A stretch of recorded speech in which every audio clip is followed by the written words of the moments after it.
Okay, hi everyone. July 31st, 2026. We're in the eastern side of Blythe here, and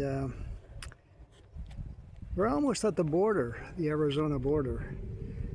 Those mountains right down there are on the Arizona side, and we've got Highway 95 just where that car is going.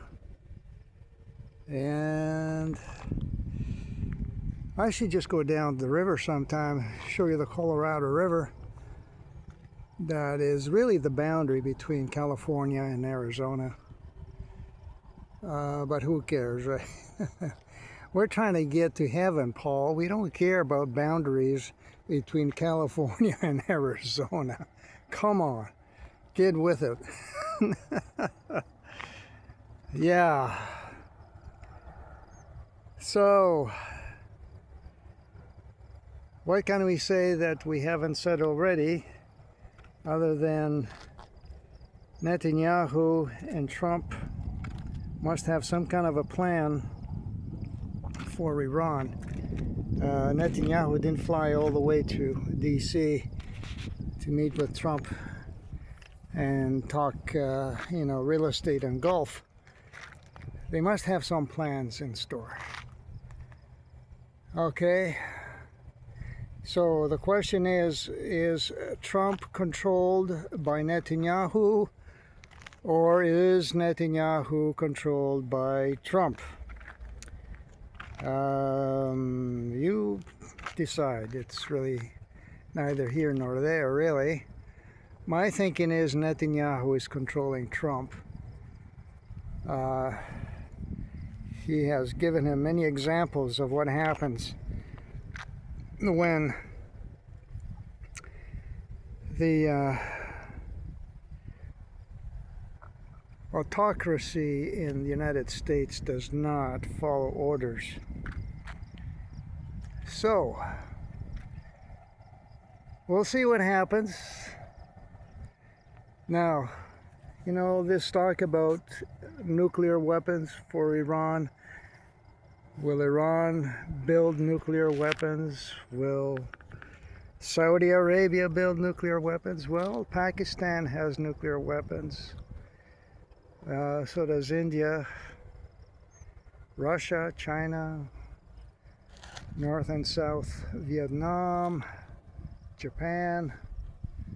Speaking of Japan, remember how the war ended? Well, not remember, but in your historical studies, you recall that Japan surrendered to the United States after it was hit by 2 atomic bombs in Hiroshima and Nagasaki. Okay? Nobody batted an eye after that incident. It was war. But the devastation was incomprehensible. Now, the question is, nobody's asking this question because all we talk about is nuclear weapons, nuclear missiles, tactical, strategic, nuclear bombs, missiles. Do you think perhaps Iran has atomic bombs? Do you think perhaps it has plans to use those atomic bombs if, as and when the circumstances dictate? I think they do. But who am I, right?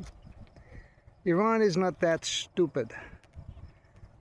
Okay, they may not possess nuclear weapons. They may be trying to create a nuclear industry that has other purposes besides military. But when the chips are down, Iran knows what to do. It knows how to defend itself. Don't forget there was the Iran-Iraqi war. How long did that last? Was it 5 years? And the tactics have changed, you know. You can't have an invasion like you had in Normandy. You can't have troops landing on shore and marching on forward, because they would be devastated before they even got there. Their ships would be blown to pieces.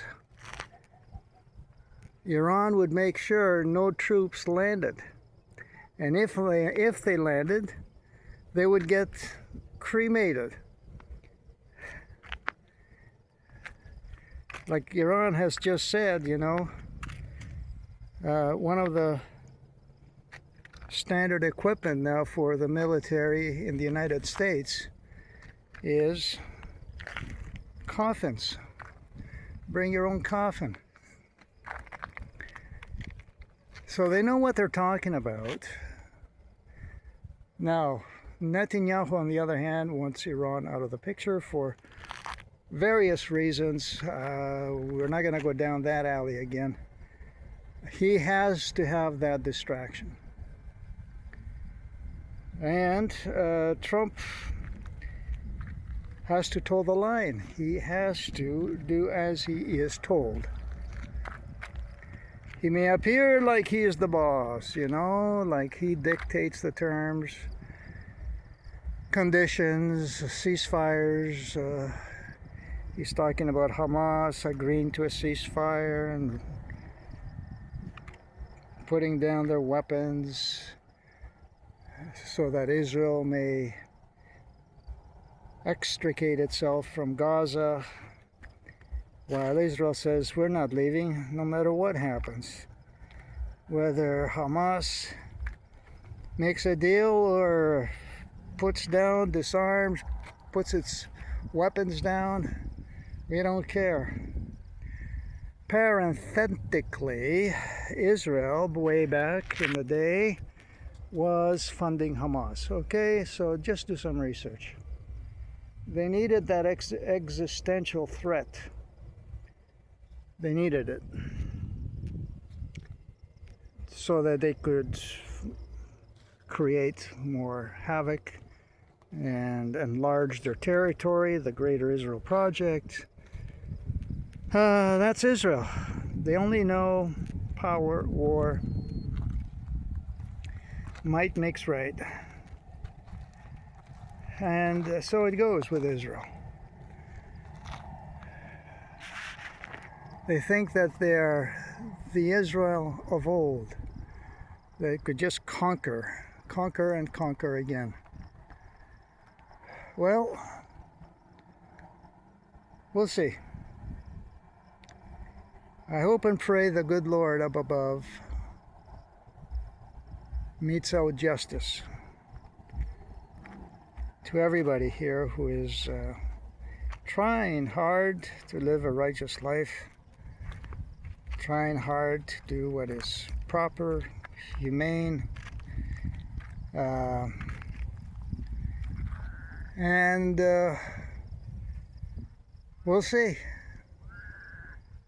We'll see. We'll see. The rapture could happen anytime. The Lord will decide who goes up there. I am pretty sure it'll be a factor. He will factor in the person's heart. What have they wept about the last, let's say, 4 years? What have they been angered about? What has caused them enormous grief, pain in the world? Do they have compassion, empathy? How are they trying to live their life?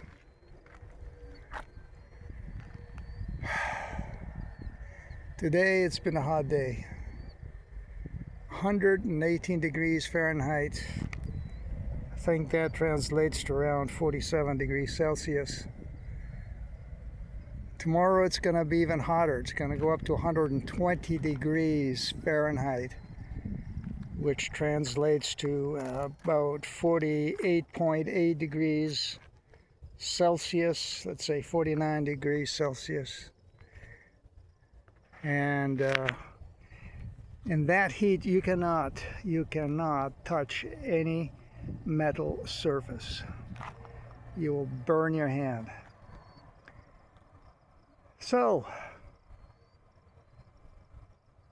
things are heating up, and we've got another month to go here of this kind of heat, all of August, and hopefully by mid-September things will go back to maybe 100 degrees maximum during the daytime. And maybe later on in October, maximum 90 degrees. Maybe we won't be here by then. All right.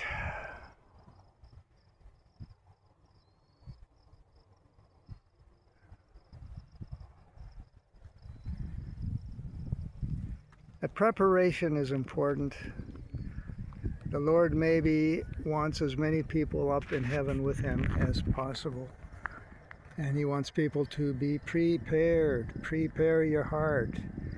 Be one of the wise virgins. Don't give out your oil now. It's done, okay? Don't go out of your way to give out your oil and be left with no oil in your lamp when the groom comes to pick you up. Be very careful.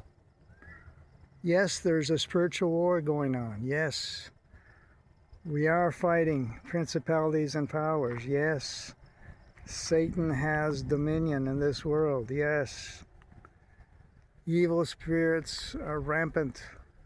Yes, they possess people. But that's the spiritual battle we're in. And we have to be ready every day. Put on the whole armor of God and pray daily, every day, several times a day. And let God be our anchor. Always, always. All right. Have a blessed night. Until we meet again.